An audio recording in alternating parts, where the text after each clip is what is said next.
Okay friends, to get started on this handle, it's going to be very simple. We're going to remove this mounting bolt right here and this one right here. To do that, you'd use a socket that looks just like this. It looks like a star. It's a Torx bit. You want a T30.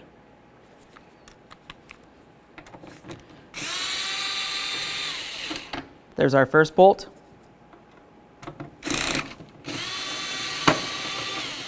And our second. And there's our handle. Once you've compared your new handle to your old and you know everything matches up perfectly, it's time for the install. This right here goes down along the bottom. Just put it right in there. Start in both of the bolts and then we'll snug them up.